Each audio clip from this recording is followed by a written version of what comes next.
إن الحمد لله نحمده ونستعينه ونستغفره ونعوذ بالله من شرور أنفسنا وسيئات أعمالنا من يهده الله فلا مضل له ومن يضلل فلا هادي له وأشهد أن لا إله إلا الله وحده لا شريك له وأشهد أن محمدًا عبده ورسوله اللهم صل على محمد وعلى آل محمد كما صليت على إبراهيم وعلى آل إبراهيم إنك حميد مجيد اللهم بارك على محمد وعلى آل محمد كما باركت على إبراهيم وعلى آل إبراهيم إنك حميد مجيد من يطع الله ورسوله فقد رشد واهتدى ومن يعص الله ورسوله فقد ضل وغوى أما بعد فإن خير الحديث كتاب الله وخير الهدي هدي محمد صلى الله عليه وسلم وشر الأمور محدثاتها وكل محدثة بدعة وكل بدعة ضلالة وكل ضلالة في النار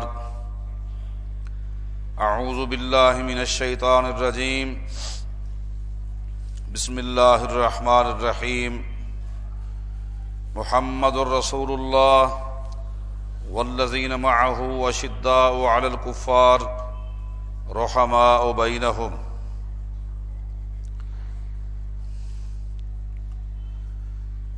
دین اسلام میں اہل بیت کی کیا شان ہے، ان کی کیا عظمت ہے، ان کا کیا مقام ہے، آج کے خطبہ کے اندر کچھ اس حوالے سے گفتگو کا ارادہ ہے۔ اللہ تعالی حق گوئی کی توفیق عطا فرمائے۔ گزشتہ سال مجھے یاد ہے کہ دلائل کے ساتھ میں نے اہل بیت کا مکمل تعارف کرایا تھا کہ امہات المؤمنین آل عباس، آل جعفر، آل عقیل اور آل علی رضی اللہ عنہم یہ سب اہل بیت میں شامل ہیں۔ ان کا کیا مقام ہے، ان کی کیا عزت ہے، اور وہ عزت مسلمانوں کے اوپر فرض ہے کہ وہ ان کو دیں۔ نبی علیہ الصلوۃ والسلام کا فرمان ہے والذی نفسی بیدہ لا یؤمنون حتی یحبوکم للہ ولقرابتی، مجھے اس ذات کی قسم ہے جس کے ہاتھ میں میری جان ہے، دنیا کا کوئی شخص بھی اس وقت تک ایماندار ہو ہی نہیں سکتا، اس وقت تک مومن نہیں ہو سکتا حتی یحبوکم، جب تک وہ میرے اہل بیت کے ساتھ محبت نہیں کریں گے۔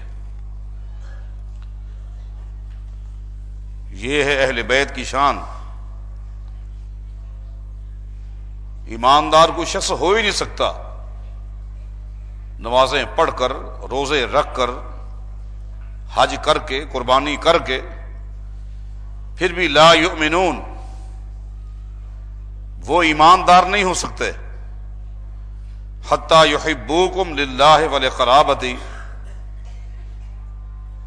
جب تک میرے اہل بیت کے ساتھ وہ محبت نہ کریں۔ اور میرے اہل بیت سے محبت کرنی ہے دو وجہ سے،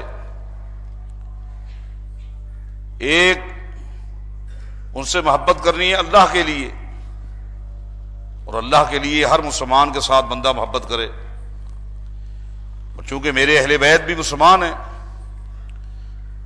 اللہ کے لیے ان سے بھی محبت کرنی ہے۔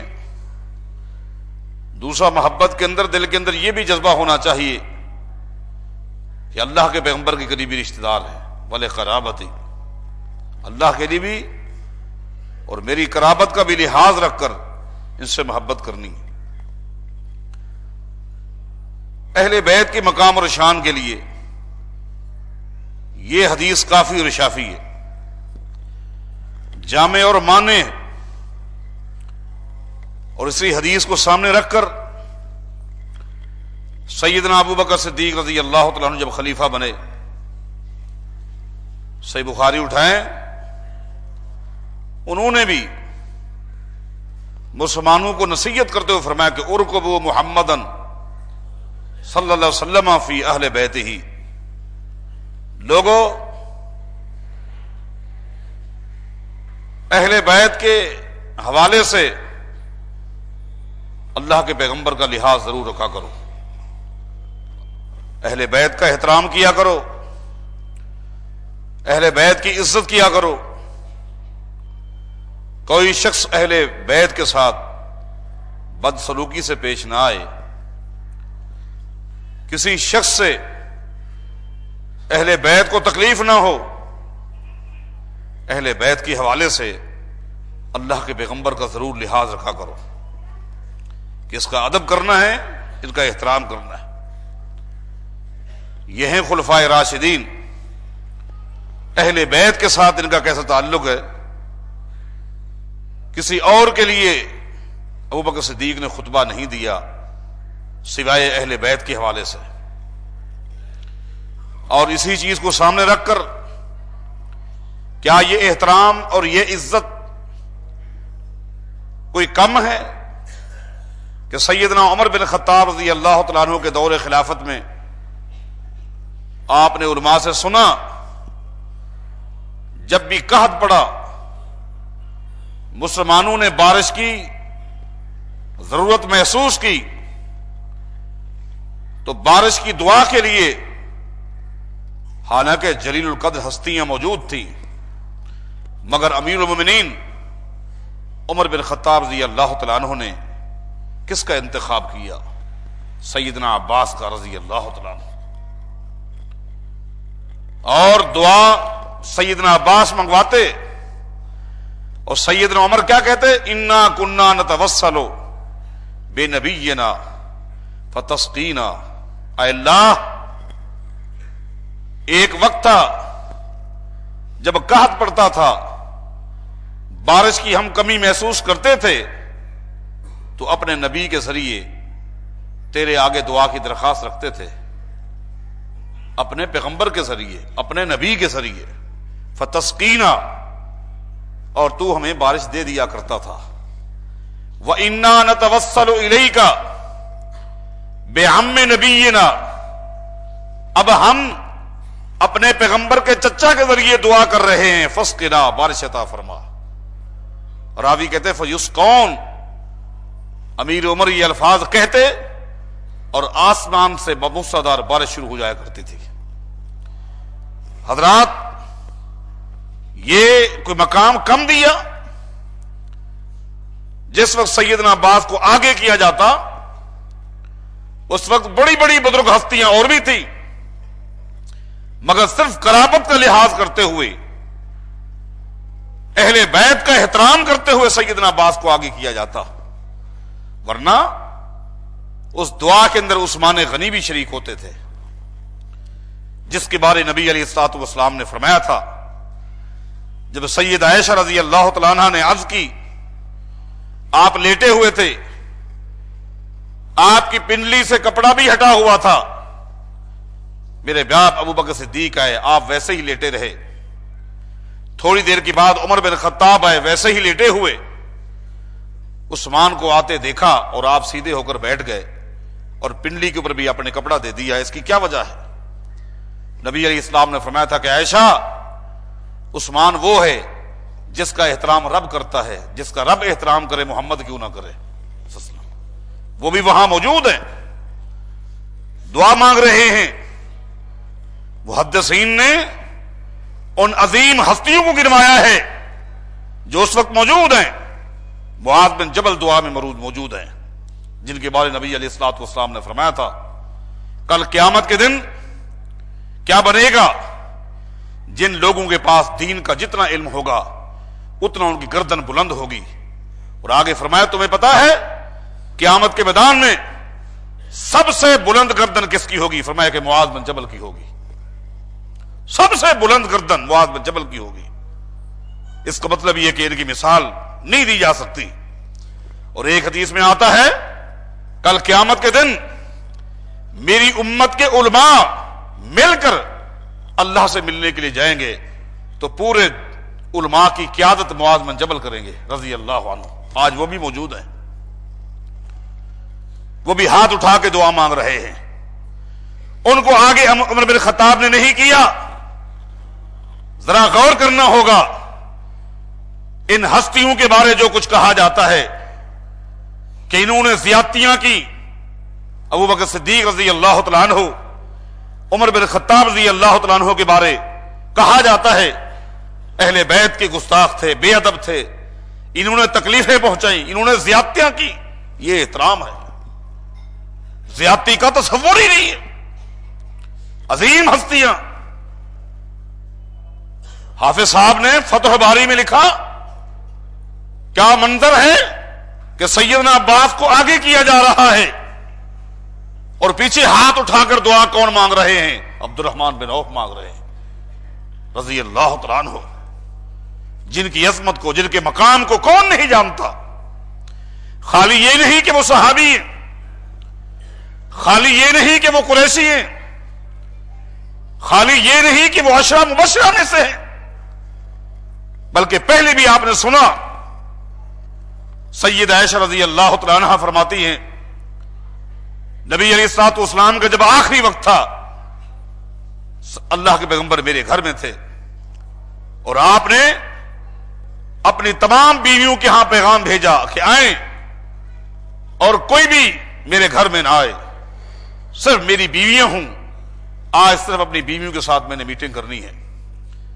سید عائشہ رضی اللہ تعالیٰ عنہ فرماتی ہے میرے گھر میں تمام امہات المؤمنین جمع ہو گئی اور نبی علیہ الصلوۃ والسلام نے میٹنگ کی اور فرمایا کہ اس میٹنگ کو تم نے بھی خفیہ رکھنا ہے اور ہماری اس میٹنگ کو دنیا کا کوئی شخص نہ جانے پائے، پہچانے نہ پائے، کسی تک یہ اطلاع نہ جائے. میٹنگ میں کیا کہا؟ فرمایا کہ سن لو کسی وقت بھی اللہ کا پیغام آنے والا ہے اور میں دنیا کو چھوڑ کے چلا جاؤں گا. آگے فرمایا کہ سن لو جب میری روح قبض ہو جائے تم میں سے جس جس کے گھر میری جائیداد میں سے، میرے مال میں سے کچھ ہو، کسی نہ کسی غلام کے ذریعے بیت المال میں جمع کرا دینا، کیونکہ ہماری جائیداد تقسیم نہیں ہوتی، وہاں جمع کرا دینا. اور آخری بات فرمائی کہ غم نہیں کرنا، فکر نہیں کرنی کہ ہمارا کیا بنے گا، جو تھوڑا بہت تھا وہ بھی بات بیت المال میں جمع ہو گیا، ہمارا کیا بنے گا اس کے بارے فکر نہیں کرنی. اس لیے میری امت کے امین اور صادق انسان کے ذریعے اللہ تعالیٰ تمہاری کفالت کرے گا. میری امت کے کسی امین اور صادق کے ذریعے اللہ تمہاری کفالت کرے گا. امہات المومنین گھر چلی گئیں، اللہ کے پیغمبر دنیا سے رخصت ہو گئے. حضرات کسی کو معلوم نہیں، اللہ کے علاوہ کوئی نہیں جانتا کہ پیغمبر نے امہات المومنین کے ساتھ کیا میٹنگ کی ہے.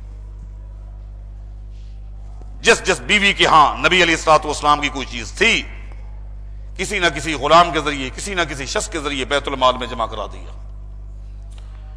عبد الرحمن بن عوف کہتے ہیں رضی اللہ عنہ، میں بیت المال کے دروازے کے قریب کھڑا تھا، جب میں نے دیکھا تھوڑی بہت جو بھی پونجی تھی وہ تو بیت المال میں جمع ہو رہی، امہات المومنین کا کیا بنے گا، اللہ کے پیغمبر کے گھروں کا کیا بنے گا. عبد الرحمن بن عوف نے گھوڑا نکالا اور اپنی زمین جو ایک طویل زمین تھی اس کی طرف رخ کیا. وہ زمین کتنا تھی اس کا ذکر نہیں ملتا، البتہ اتنا ملتا ہے کہ 20 کنویں تھے جن کنووں کے ذریعے اس زمین کو سیراب کیا جاتا تھا. اب آپ سمجھے کہ ایک کنویں کے ذریعے کتنے ایکڑ سیراب ہوتے ہیں. 20 سے زائد کنویں ہیں ان کنویں کے ذریعے یہ زمین سیراب ہوتی ہے۔ عبد الرحمن بن عوف رضی اللہ تعالیٰ عنہ نے وہاں جا کر اعلان کر دیا کہ جس شخص نے جتنا زمین خریدنی ہو وہ آئے، پیسے لے آئے اور زمین خریدے، یہ پوری کی پوری میری زمین برائے فروخت ہے۔ جس کے پاس جتنا استطاعت تھی زمین لیتے گئے۔ عبد الرحمن بن عوف مال لے کر گھر آئے اور گھر آ کر پیسوں کی تھیلیاں بنائیں، جتنی امہات المومنین تھی اتنی ہی تھیلیاں بنائیں، اور اپنے بہنوئی کو اپنے گھر میں بلایا۔ عبد الرحمن بن عوف کے بہنوئی کون ہیں؟ سیدنا بلال حبشی رضی اللہ تعالیٰ عنہ ہے۔ سیدنا بلال آ گئے۔ عبد الرحمن بن عوف نے کہا کہ یہ تھیلیاں ہیں، یہ تھیلی سید عائشہ کی ہے، یہ تھیلی سیدہ حفصہ کی ہے، یہ تھیلی سیدہ ام سلمہ کی ہے، یہ تھیلی سیدہ زینب کی ہے، یہ امہات المومنین کی تھیلی ہے۔ جاؤ ہر ایک کے دروازے پر جاؤ اور یہ ان کی امانتیں دیتے جاؤ، لیکن حلفاً وعدہ کرو تم نے بتانا نہیں کہ یہ تھیلیاں دی کس نے ہیں، لیکن یہ بات واضح کر دینا اس تھیلیوں میں جو کچھ بھی ہے اس کا تعلق نہ صدقے سے ہے نہ زکات سے ہے، اس کا تعلق زکات سے نہیں ہے، صدقے سے نہیں ہے، وہ ایک ہدیہ ہے، اس کو قبول کیجئے۔ سیدنا بلال کہتے ہیں سب سے پہلے میں سید عائشہ کے دروازے پر پہنچا، دروازے پر دستک دی۔ سید عائشہ نے پوچھا کون؟ بلال۔ بلال کیسے آنا ہوا؟ ایک امانت ہے کہ آپ دروازے پر آ کر وہ امانت لے لیں۔ سید عائشہ رضی اللہ تعالیٰ عنہ نے دروازہ کھولا اور وہ تھیلی لی اور پوچھا یہ بلال کیا ہے اس میں؟ جو کچھ بھی ہے آپ دیکھ لیں۔ دیکھ لیا بلال، یہ امانت کس نے بھیجی؟ نہیں میں پابند ہوں، بتا نہیں سکتا۔ سید عائشہ فرماتی ہیں بلال اگر تو نہیں بتاتا میں تجھے بتاؤں یہ کس نے بھیجی ہوگی؟ ہاں آپ بتا دیں۔ فرمایا کہ عبد الرحمن بن عوف نے بھیجی ہوگی۔ ام المؤمنین آپ کو کیسے پتا چلا؟ فرمایا کہ اب تو بات کھل گئی ہے، تھیلیاں اور بھی ہیں؟ جی ہاں ہیں، تمام امہات المؤمنین کے لیے ہیں، سب کے لیے ہے۔ فرمایا کہ سن لیں، اللہ کے پیغمبر فوت ہونے سے پہلے آپ نے ہم سے میٹنگ کی تھی، عصر کی نماز کے بعد یہ میٹنگ ہوئی تھی، اور اسی طرح ہمیں بتایا تھا کہ گھبرانا نہیں، میری امت کے صادق اور امین شخص کے ذریعے اللہ تعالیٰ تمہاری کفالت کرے گا۔ میٹنگ ختم ہو گئی تھی، ساری اللہ کے پیغمبر کی بیویاں اپنے اپنے گھروں میں چلی گئی تھی، میں اپنے کام میں لگی رہی، لیکن جب بھی اللہ کے پیغمبر کے قریب سے گزرتی تھی آپ عبد الرحمن بن عوف کا نام لے کر دعا کر رہے ہوتے تھے، اے اللہ عبد الرحمن پہ اپنی رحمت نازل فرما، اے اللہ عبد الرحمن بن عوف پر اپنی رحمت نازل فرما۔ میں اس وقت سمجھ گئی تھی کہ رب نے اپنے پیغمبر کو بتا دیے ہے کہ آپ کے جانے کے بعد آپ کے تمام گھروں کی کفالت عبد الرحمن بن عوف کریں گے، اللہ نے بتا دی ہے، اس لیے نام لے کر عبد الرحمن بن عوف کے لیے دعا کر رہے تھے۔ آج پوری امہات المومنین کا کفیل عبد الرحمن بن عوف رضی اللہ تعالیٰ عنہ بھی کھڑے ہوئے ہیں، دعا مانگ رہے ہیں۔ دعا مانگنے کے لیے کس کو آگے کیا گیا؟ سیدنا عباس کو رضی اللہ تعالیٰ عنہ۔ یہ احترام کوئی کم ہے؟ یہ عزت کوئی کم ہے؟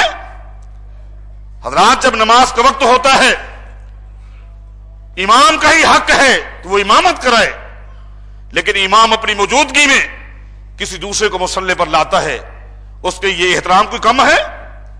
اس کی یہ عزت کوئی کم ہے کہ اپنی موجودگی میں دوسرے کو کہہ رہا ہے کہ آپ نماز پڑھائیں؟ یہ مقام ہے، یہ عزت ہے۔ سیدنا عمر بن خطاب خلیفہ وقت ہیں، امیر المومنین ہیں، لیکن صرف اہل بیت کا لحاظ رکھتے ہوئے یہاں اگر کوئی اعتراض کرے کہ ان ہاتھ اٹھا کر دعا مانگنے والوں میں سیدنا علی بھی تو تھے، جی ہاں تھے، جی ہاں سیدنا علی بھی تھے، لیکن قرابت کو دیکھا جائے تو سیدنا عباس سیدنا علی سے زیادہ قریب تھے۔ آپ جا کر پوچھیں، اللہ کے پیغمبر کی جداد چونکہ وراثت تقسیم نہ ہوئی اور شرعاً ناجائز تھا، انبیاء کی وراثت تقسیم نہیں ہو سکتی، اگر یہ نقطہ جائز ہوتا اور نبی کی وراثت خاندان میں تقسیم ہوتی تو سیدنا عباس کو تو ملتا، سیدنا علی کو نہ ملتا۔ جائیں علماء سے پوچھے، کسی سے پوچھے، اس لیے کہ الاولا فالاولا الحق للقریب، قریب والے کے ہوتے ہوئے دور والے کو حصہ نہیں ملتا۔ سیدنا عباس چچا ہیں، سیدنا علی چچا زاد بھائی ہیں۔ اگر ورثہ میں چچا بھی ہو اور چچا زاد بھائی بھی ہو، بھلے وہ داماد ہو، جائیں کسی سے پوچھیں وراثت میں کس کو ملے گا اور کس کو نہیں ملے گا۔ ہر شخص آپ کو یہی جواب دے گا کہ چچا کو ملے گا، چچا زاد بھائی کو نہیں ملے گا، چاہے وہ داماد کیوں نہ ہو، اس کو نہیں ملے گا، چچا کو ملے گا۔ اور سیدنا عمر نے اس لحاظ سے بھی آگے کیا۔ سیدنا عمر فرمایا کرتے تھے، صحیح بخاری کی حدیث ہے کہ ایک دن نبی علیہ السلام نے مجھے فرمایا تھا، اما علمت ان عم الرجل سنو ابیہ، عمر تجھے یہ مسئلہ معلوم ہے؟ میں نے پوچھا کیا مسئلہ؟ اللہ کے پیغمبر نے فرمایا کہ مسئلہ یہ ہے کہ چچا جو ہے وہ باپ کے کئی مقام ہوتا ہے، چچا کا وہ مقام ہوتا ہے، وہ مرتبہ ہوتا ہے جو باپ کا ہوتا ہے۔ ان حدیثوں کو رکھ کر سیدنا عباس کو آگے کیا ہوا ہے۔ کیا یہ اہل بیت کا احترام نہیں ہے؟ یہ اہل بیت کی عزت نہیں ہے؟ دعا آپ منگوائیں۔ یہ الگ چیز ہے کہ اس سے ایک اور اہم ترین عقیدے کا مسئلہ بھی سامنے آ گیا، اور وہ یہ ہے دعا اس شخص سے کروائی جا سکتی ہے جس کو دنیا کی زندگی حاصل ہو، جس کی دنیا کی زندگی ختم ہو جائے، اس سے دعا کروانا ناجائز ہے بلکہ شرک ہے۔ اگر یہ جائز ہوتا تو سیدنا عمر دعا منگوا رہے ہیں، سیدنا عباس کو آگے کر کے پورا مدینہ صحابہ کرام سے بھرا ہوا ہے، موجود ہے، اور سامنے زمین پر جتنے بھی قبور ہیں سب سے مبارک قبر میرے محمد رسول اللہ کی ہے۔ اللہ کے پیغمبر کی قبر مبارک سب سے مبارک قبر ہے، سب سے پاکیزہ قبر ہے، وہ قبر مبارک سامنے ہے۔ اگر کسی کے دنیا کے جانے کے بعد اس کی قبر میں کھڑے ہو کر ان کے ذریعے دعا مانگنا جائز ہوتا تو یہ کام صحابہ کرام کرتے، لیکن نہیں، یہ کام غلط ہے، اس کا اسلام کے ساتھ کوئی تعلق نہیں۔ بہرحال واپس آئیے، سیدنا عباس کو آگے کیا، سیدنا عباس کو آگے کیا کہ دعا منگوائیں۔ سیدنا عباس دعا مانگ رہے ہیں، صحابہ کرام آمین بھی کہہ رہے ہیں، سیدنا عمر آمین بھی کہتے ہیں، ساتھ ہی ساتھ یہ بھی کہتے ہیں، انا کننا نتوسل الیک بنبینا فتسقینا۔ اے اللہ، ایک وقت تھا ہم اپنے نبی کے ذریعے بارش کی دعا کرتے تھے، فتسقینا، تو ہمیں بارش دیا کرتا تھا، تو ہمیں بارش دیا کرتا تھا۔ وَإِنَّا نَتَوَسَّلُ إِلَيْكَ بِعَمِّ نَبِيِّنَا۔ یہاں غور کریں، حفص صاحب نے ایک باریک نقطہ بتایا ہے، اور وہ یہ ہے، قربان جائیں کہ سیدنا عمر نے آگے یہ نہیں کہا کہ اب ہم سیدنا عباس کے ذریعے دعا مانگ رہے ہیں، عباس کا نام نہیں لیا، بلکہ ہم میں نبی نے کہا، نبی نہ کہا، یعنی اپنے نبی کے چچا کے ذریعے دعا مانگ رہے ہیں۔ رشتے کا ذکر کیا، رشتے کا، قرابت کا ذکر کیا، اہل بیت کا ذکر کیا۔ یہ ہیں شیخین عظیمین، ابو بکر صدیق رضی اللہ تعالیٰ عنہ، سیدنا عمر رضی اللہ تعالیٰ عنہ، اہل بیت کا کتنا احترام کرتے ہیں۔ آج تکلیف ہوتی ہے ان احباب پر جو تبرہ کرتے ہیں، بے ادبی اور گستاخیاں کرتے ہیں صحابہ کرام کی، اور بالخصوص ان ہستیوں کے بارے غلیظ سے غلیظ جملے کہے جاتے ہیں۔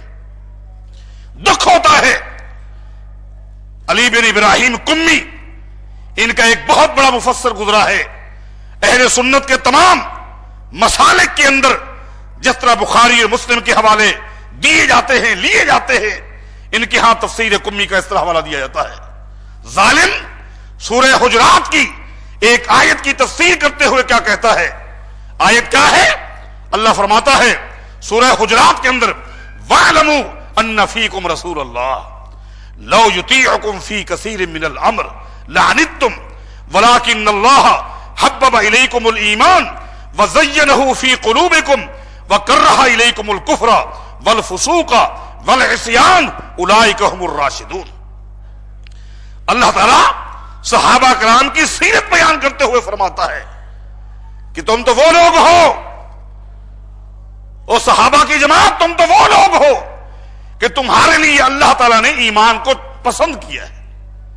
حبب الیکم الایمان، اللہ نے تمہارے لیے ایمان کو پسند کیا ہے، خالی پسند نہیں کیا، وزینہ فی قلوبکم، تمہارے دلوں کے اندر ایمان کو مزین کر دیا ہے، تمہارے دلوں کے اندر ایمان کو مزین کر دیا ہے۔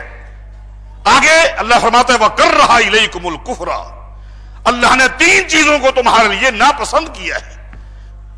وہ 3 چیزیں کیا ہیں؟ ایک کفر کو اللہ نے تمہارے لیے ناپسند کیا ہے، والفسوق، فسق فجور کو بھی ناپسند کیا ہے، والعصیان، نافرمانی کو بھی۔ گناہوں کے 3 طبقات ہیں، ایک گناہ کفر کی حالت میں ہوتا ہے، کفریہ کام، ایک ہے فسق فجور، کبیرہ گناہ، اور ایک ہے عصیان، نافرمانی۔ اللہ نے تمہارے لیے ان تینوں کو ناپسند کیا ہے اور تمہارے لیے ایمان کو پسند کیا ہے اور ایمان کو تمہارے دلوں میں مزین کر دیا ہے۔ تفسیر قمی میں ظالم کیا کہتا ہے؟ تکلیف کیوں نہ ہو، کہتا ہے کہ اللہ نے جو فرمایا ہے حبب الیکم الایمان وزینہ فی قلوبکم، صحابہ تمہارے لیے اللہ نے ایمان کو پسند کیا ہے اور تمہارے دلوں میں مزین کر دیا ہے۔ یہ ایمان جو اللہ نے پسند کیا ہے اور جو مزین کیا ہے، اس ایمان سے مراد امیر المومنین سیدنا علی رضی اللہ تعالیٰ عنہ ہے۔ ٹھیک ہے، آگے کیا کہتا ہے؟ وَكَرَّهَ إِلَيْكُمُ الْكُفْرَ، اللہ نے تمہارے لیے کفر کو پسند نہیں کیا، کہتا ہے کفر سے مراد ابو بکر ہے، والفسوق، کہتا ہے فسوق سے مراد عمر ہے، عصیان سے مراد عثمان ہے۔ اندازہ لگائیے صحابہ کرام کے بارے اس طرح کے خلیص انداز، بلکہ رجال کشی والے نے ایک اور گھٹیا ترین عبارت لکھی ہے حمران کے حوالے سے۔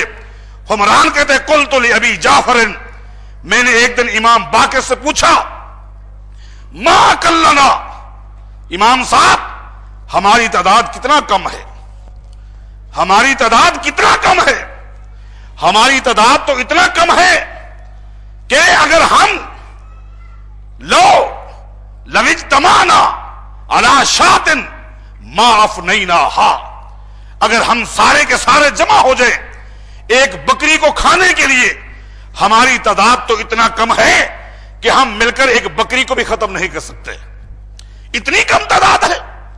اس کی کیا وجہ ہے؟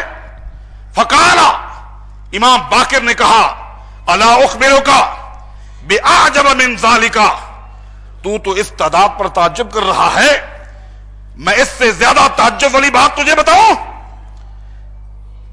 جس سے اور تجھے حیرانگی آ جائے؟ قلت بلا، عمران کہتے ہیں میں نے کہا جی ہاں بتائیں، اس سے اور تعجب والی بات کیا ہے؟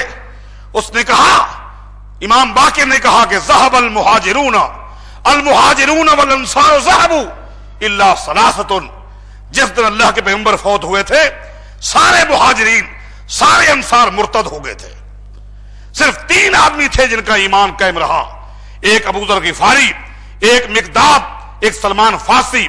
اہل بیت کے علاوہ مہاجرین اور انصار سارے کے سارے مرتد ہو گئے تھے۔ اندازہ لگائیے، قرآن کریم جن کے بارے کہتا ہے والسابقون الاولون من المہاجرین والانصار والذین اتبعوہم بإحسان، اللہ فرماتا ہے کہ سن لو 2 جماعتوں کو اللہ نے نام لیا ہے، والسابقون الاولون من المہاجرین والانصار، مہاجرین اور انصار، ان دونوں سے میں راضی ہوں، مہاجرین سے بھی میں راضی ہوں، انصار سے بھی میں راضی ہوں۔ اے اللہ، مہاجرین اور انصار کے بعد پھر تو کس سے راضی ہے؟ اللہ نے پھر کسی اور کا نام نہیں لیا بلکہ فرمایا کہ والذین اتبعوہم بإحسان، پھر مہاجرین اور انصار کے بعد ہر اس شخص سے، ہر اس قوم سے، ہر اس جماعت سے میں راضی ہوں جو مہاجرین اور انصار کے نقش قدم پر چلیں گے۔ آج یہ کہا جا رہا ہے کہ نعوذ باللہ یہ مہاجرین سارے مرتد ہو گئے تھے. امام علقمہ نے امام شابی سے جو بات کہی تھی در حقیقت اسی بات پر غور کرے، اور وہی کچھ ہے جو ہم اپنی آنکھوں سے دیکھ رہے ہیں. امام علقمہ نے امام شابی رحمہ اللہ سے کہا، اے شابی، امام شابی ایک چوٹی کے امام ہیں اور تابعی ہیں جنہوں نے صحابہ سے دین سیکھا ہو، اے شابی تجھے پتا ہے سیدنا علی رضی اللہ تعالیٰ عنہ کی مثال کیا ہے؟ امام شابی فرماتے ہیں اس کی وضاحت آپ ہی کر دیں کہ امام سیدنا علی رضی اللہ تعالیٰ عنہ کی کیا مثال ہے. امام علقمہ فرماتے ہیں سیدنا علی کی مثال عیسیٰ بن مریم جیسی ہے. کچھ لوگوں نے سیدنا عیسیٰ علیہ السلام سے حد سے زیادہ محبت کی، وہ بھی گمراہ ہو گئے. کچھ لوگوں نے حد سے زیادہ بغض کیا، وہ بھی گمراہ ہو گئے. کچھ لوگوں نے سیدنا عیسیٰ علیہ السلام سے اتنا محبت کی، اتنا محبت، حتیٰ کہ کہہ دیا کہ عیسیٰ اللہ کا بیٹا ہے. محبت میں غلو، اور غلو ایک تباہی ہے. ایاکم والغلو، ایاکم والغلو، اللہ کے پیغمبر نے فرمایا تھا خیال کرنا، غلو سے اپنے آپ کو بچانا. تم سے پہلے قومیں جو برباد ہو گئی ہیں اسی غلو کی وجہ سے برباد ہو گئی ہیں. ہر ایک کا جو مقام ہے وہ مقام دینا. یہی وجہ ہے کہ اللہ کے پیغمبر نے فرمایا یا ایھا الناس لا ترفعونی فوق ما رفعنی اللہ، لوگوں خیال کرنا جو اللہ نے مجھے مقام دیے ہے اس مقام سے بڑھا کر مجھے پیش نہیں کرنا. لا تطرونی کما اطرت النصارى مسیح ابن مریم، مجھے اس طرح نہیں چڑھانا، آگے لے جانا جس طرح نصارہ عیسیٰ بن مریم کو آگے لے گئے تھے. کچھ لوگوں نے غلو کیا، وہ بھی برباد ہو گئے. کچھ لوگوں نے عیسیٰ علیہ السلام سے بغض کیا اور قتل کرنے پر آمادہ ہو گئے، وہ بھی برباد ہو گئے. اے شابی سن لے، علی علیہ رضی اللہ تعالیٰ عنہ کی مثال بھی ایسی ہے.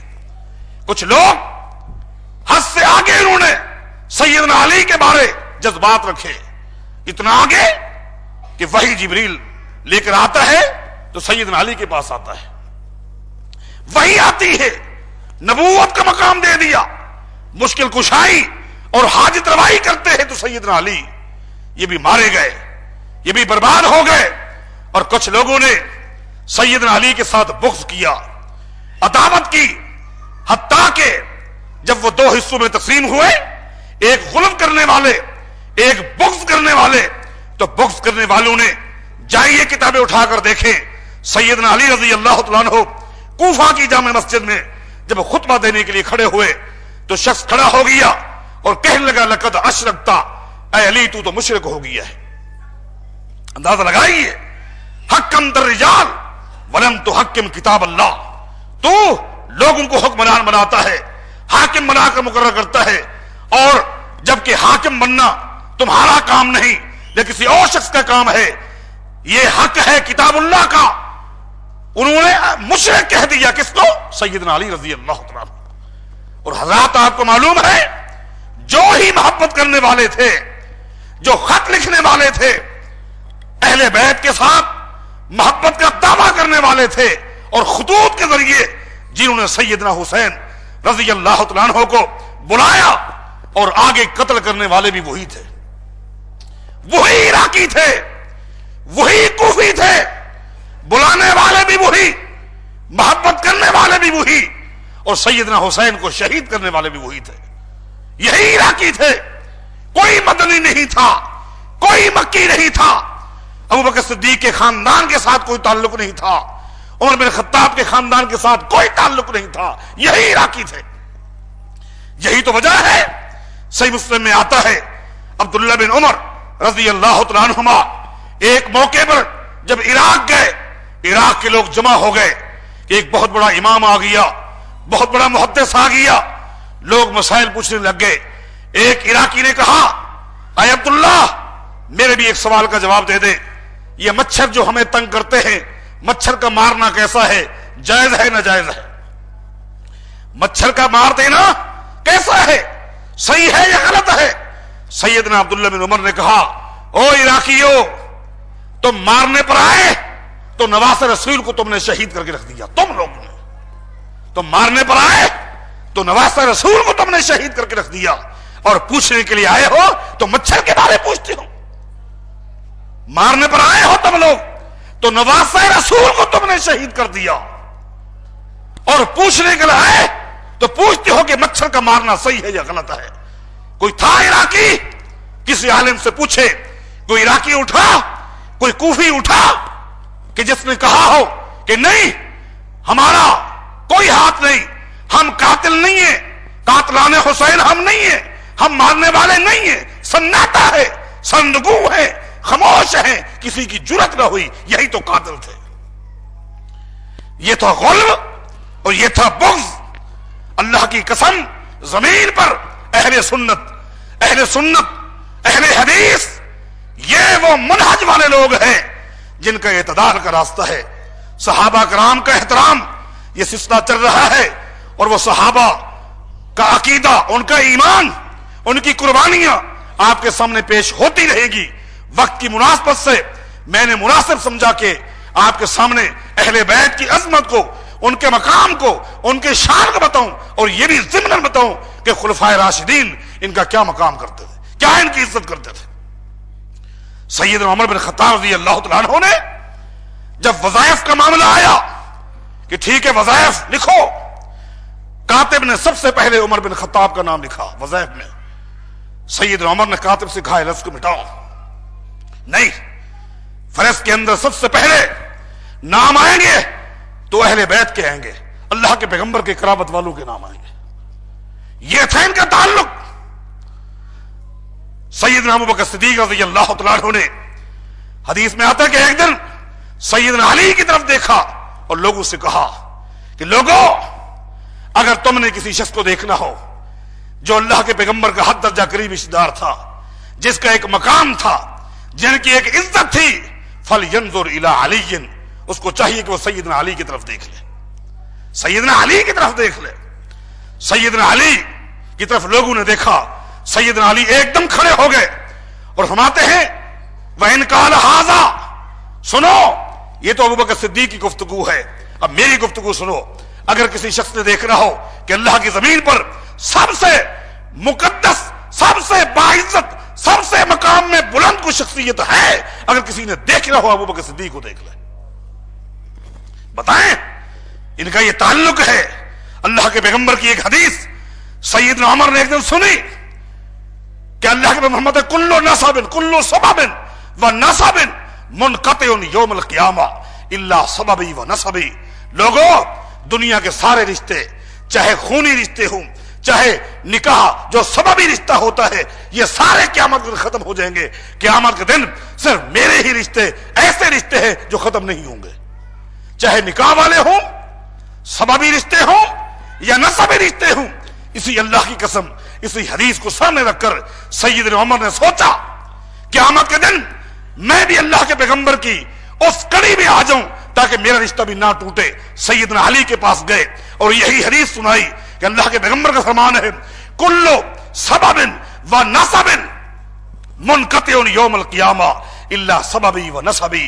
صرف اہل بیت کا رشتہ ہے یہ قائم رہے گا، باقی سارے رشتے ٹوٹ جائیں گے. میں اسی رشتے میں شامل ہونا چاہتا ہوں. اگر مناسب سمجھے اپنی بیٹی ام کلثوم کا رشتہ دے دے، یہ نسبی رشتہ ہو جائے گا میرا محمد رسول اللہ کے ساتھ.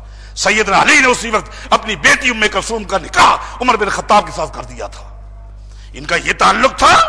اور آج تم یہ جملے کہتے ہو عقیدے کی اصلاح کیجئے، اپنے معاملات کو درست کیجئے، اور صحابہ کرام کے ساتھ، اہل بیت کے ساتھ وہ تعلق قائم کیجئے جس کا ذکر قرآن میں ہے اور حدیث پہ ہے. اللہ ہم سب کو توفیق عطا فرمائے. ان الحمد للہ نحمده ونستعینه ونستغفره ونعوذ باللہ من شرور انفسنا وسیئات اعمالنا. من يهده الله فلا مضل له ومن يضلل فلا هادي له واشهد ان لا اله الا الله وحده لا شريك له واشهد ان محمدا عبده ورسوله. اما بعد فان احسن الكلام كلام الله واحسن الهدي هدي محمد صلى الله عليه وسلم وشر الامور محدثاتها وکل محدثۃ بدعہ وکل بدعۃ ضلالہ وکل ضلالۃ فی النار۔ مریضوں کے لیے دعاؤں کی درخواستیں آئی ہیں۔ ایک ساتھی نے درخواست کی ہے کہ میری بہن کے جگر کا آپریشن ہے، دعا کیجیے کہ اللہ تعالیٰ ان کو صحت عطا فرمائے۔